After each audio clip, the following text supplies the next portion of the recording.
Sonic fandom has been one of the largest fandoms on the internet for a very long time now, starting somewhere in the mid-90s.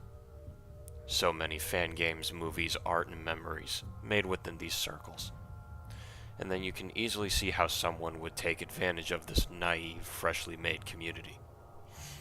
I'm a Sonic veteran, and I've spent the last year researching and grouping together evidence for a computer virus that I remember making its rounds on the internet back in the day, but now seems to be completely obscure and forgotten, mainly thanks to the majority of the information being wiped off of the internet. Amy's love virus. If you were there, I just know that a shiver went down your spine right now. But for those who have no clue what this is, Amy's love virus was assumably a remote access Trojan virus that was spread inside the Sonic community from early 1999 until somewhere in the late 2000s. The way the virus spread was through infected Sonic-related video games, videos, and image files.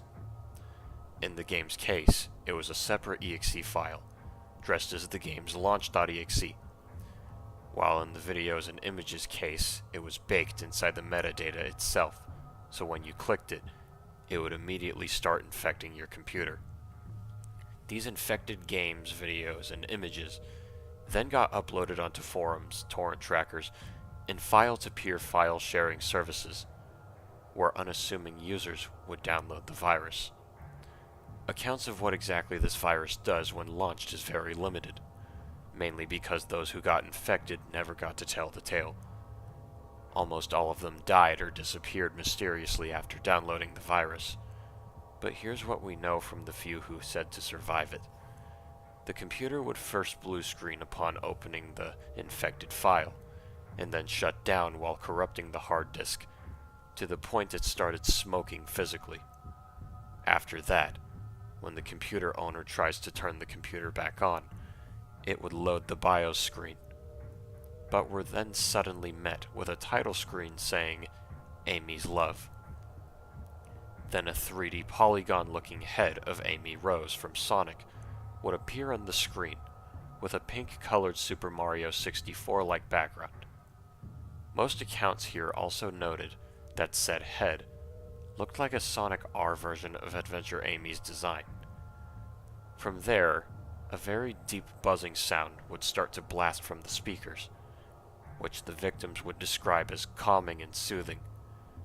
The Amy head would also start speaking directly to the user at this point, with what was said to be a really good Adventure Amy impression. And although we don't have the exact accounts of what she says, the victims remembered something along the lines of, Now you have all the attention on me. But anyway, since Sonic is always busy, I'm bored. You know what a gal like me does when they get bored? They kidnap and digitize people into their realm to make a cult of personality, of course. Now, I'm giving you a choice. If you choose yes, you're joining me into the digital afterlife as a happy and cute worshiper. But if you choose no, I unlock your computer and leave you alone. But you're gonna suffer until you die. Choose wisely. Surname of the individual. Then, a blank window with the options of yes and no pops up. So, those who presumably chose yes were never seen again, meaning somehow this computer virus actually pulled them through the monitor into a digital world where they can never escape from. And those who chose no, well, all of the virus accounts came from these people. Their computers did become virus-free after choosing no, but they said that, since from that day, they suffer from heavy headaches, bleeding noses, nightmares, noises appearing in their heads telling them negative things constantly, development of various mental illnesses like schizophrenia, and finally bad luck. My theory is that those who were found dead later after downloading the virus had committed suicide, due to how hardcore the side effects of choosing no were. No one knows who made this virus and where it originated from, which makes it even more creepy. Not convinced yet? I'm now going to tell you 3 stories of disappearances and deaths that I think are very much connected to the virus. All of this with photo and video evidence. let's get started. This is the earliest of the three taking place in 2000, on a Hungarian summer camp, created by a local Counter-Strike 1.6 team called the Vipers. One of the team members happened to be a Sonic fan, and decided that this would be the perfect time to download the Sonic SAT-AM series to watch on those lonely nights at the camp. And so, when the team and some of the paying patrons arrived at the scene, this team member, called Miles Schott, started doing just that. He searched a little bit until he found a site called sonicrajzfilm.hu, where all of the Sonic cartoons at the time was said to be downloadable. Without any checking into the site, Miles downloaded the SAT-AM Season 1 zip file, and that would take up the entire day, so he would go out and do Day 1 activities with his teammates, friends, and the paying patrons. By around 10 p.m., the download would finish. By then, the entire camp would go out on a hike in the nearby mountains surrounding the camp. But Miles convinced his fellow teammates to stay in the camp, so he can watch SAT-AM, saying that they would go hiking again next night anyway, and he waited during the entire day for this shit to download. The only other people that stayed with him in the camp was the camp's constant staff, a disabled girl in the neighboring bungalow, and Miles Schott's girlfriend, who planned to watch the downloaded season with him. After this, we don't know what happened with Miles Schott and his girlfriend, but after they arrived back from the hike and checked in Miles Schott's bungalow, they found his girlfriend hanging on the ceiling with a VGA cable, with Miles himself being missing. While all the others searched for Miles and tried to give his girlfriend medical attention, one of the team members who eventually wrote this entire account down on a Hungarian Sonic forum site noticed that Miles' computer was still on, with the SAT-AM zip file still being there.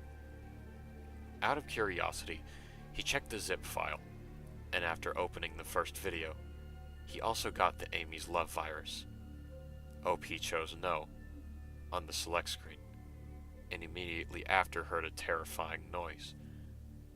OP swears that he saw a shadowy figure in the corner of his eye, so OP got outside and quickly took a picture of the figure, although this figure is way too dark and blurry, so barely anything is visible on it.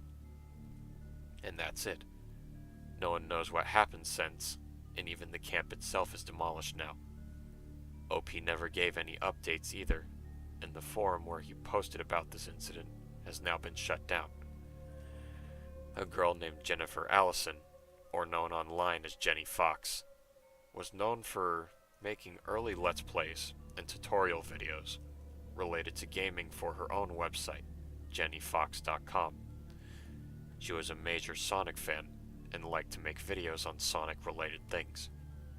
She also started a tradition where every week she would actually live stream herself playing some games, mainly Flash or fan games.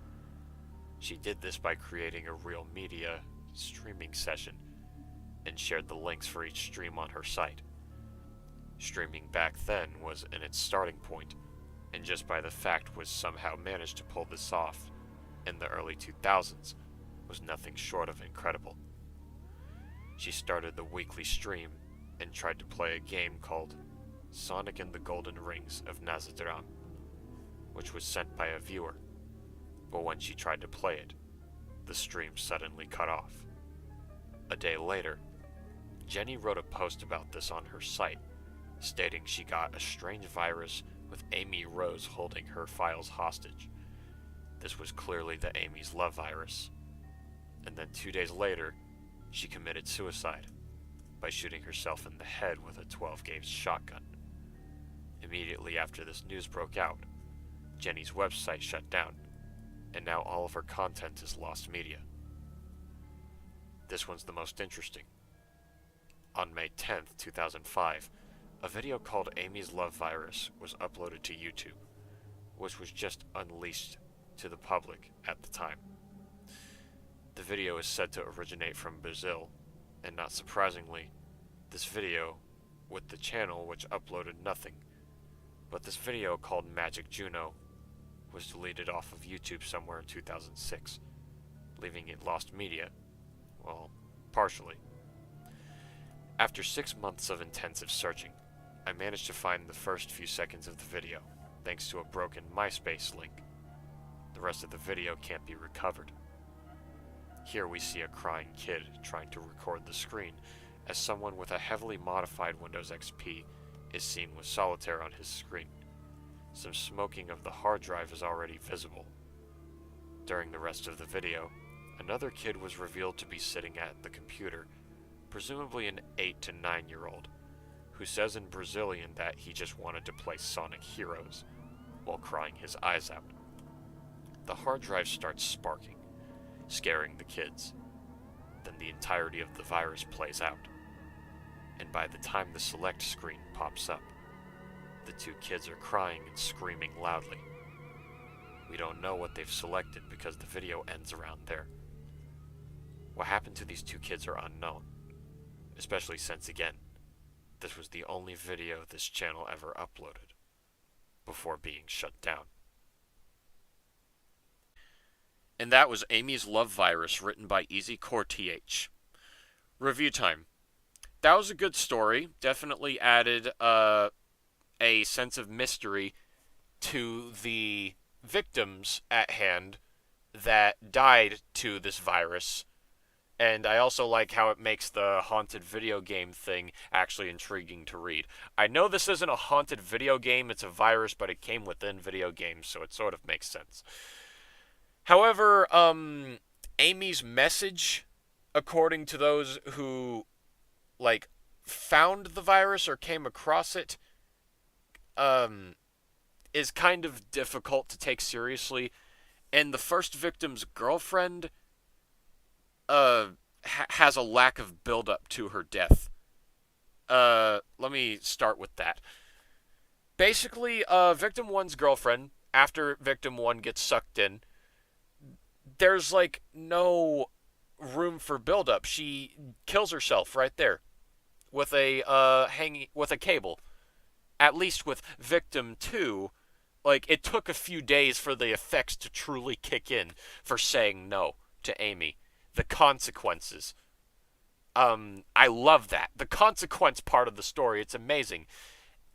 And Victim 3 adds a good sense of mystery as well, because we don't know whether the child died or not. All we know is that his computer fried up right in front of him, thanks to the virus.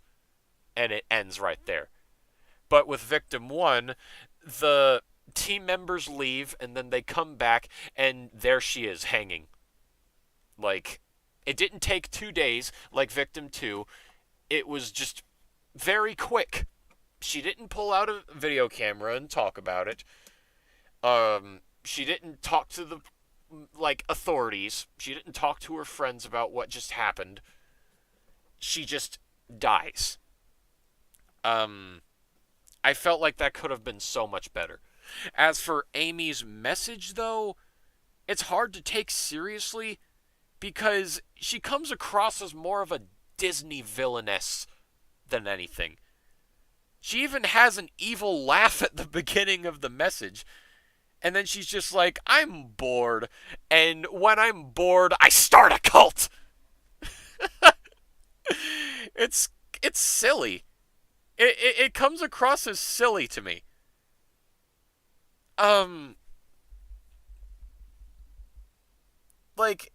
You could have added some symbolism to Amy's speech. Maybe shorten the paragraph a bit and have the true reasoning for pulling them in sort of a mystery. Perhaps give hints to it in the process before giving said victim the choice of yes or no. But, here, she just comes off as a cartoon villain. And that's kind of difficult to take seriously. Final rating is a 7.5. Again, it was good. It was very well thought out, but those two areas could be fixed up. And as always, this is simply my personal opinion. We all have our opinions regarding these pastas. What did you think of the pasta? What would you have done to improve upon it? And as always, I will see you all in the next narration. I love you all. Bless.